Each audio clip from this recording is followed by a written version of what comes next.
AllSeer knew that without Jeeves, the three of them would be dead.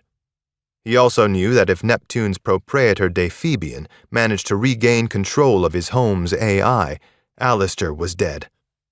Certain parts of the residence were equipped with invasion defense systems, lasers, plasma, oxygen removal from hallways, and other defensive measures.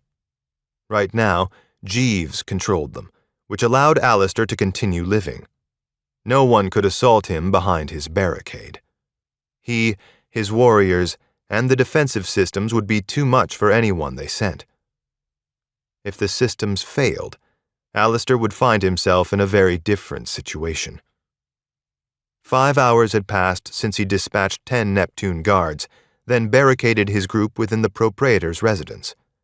It was him, Realm, Caesar, and Daphibian's wife. AllSeer found out her name was Ona, and he wasn't suffering from misplaced sexism about the lady. He'd been able to break her wrist and end the fight without many issues, but she'd nearly killed his greatest warrior moments before. Caesar was fully healed now. His nanotech had worked on him at intervals, since releasing it from his body always weakened the Gigante.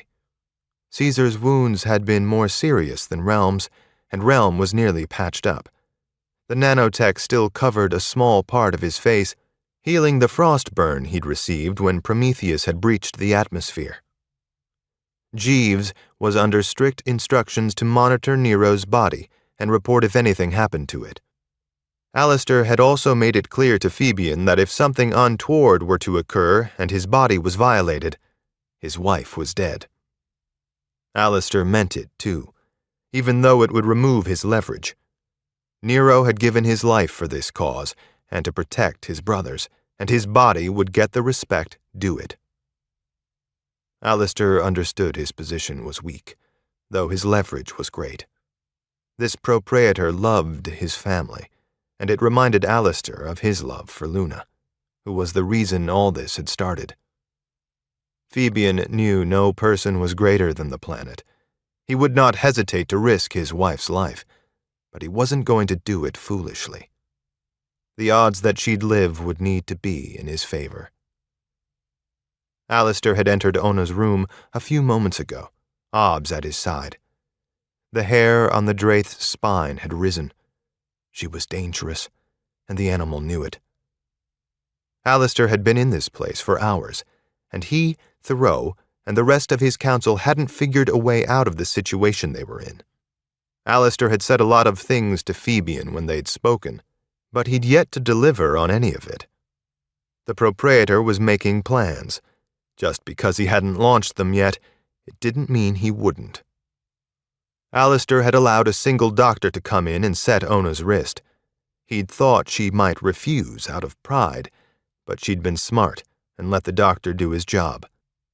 Her armor was gone, and she wore black leggings and a long-sleeved shirt that hugged her torso. Looking at her, AllSeer understood why she'd picked those clothes instead of a dress. Ona was waiting for a chance to escape. She hadn't given up hope. AllSeer thought she still believed he would lose. All the windows had been shut down, which meant they wouldn't open, nor would they break. Jeeves was working miracles, which allowed AllSeer time away from this woman.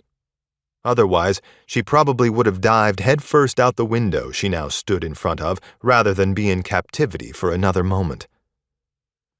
"How do Neptunians feel about torture?" AllSeer asked from the doorway. "Is it something you'd do to your enemies, or is it barbaric?" Ona didn't turn to look at him, but kept staring out the window. "I'm sure torture has been performed within these walls over the last 900 years. Have I personally tortured anyone? No." "Would you?" The woman shrugged. "If it was necessary and beneficial, yes.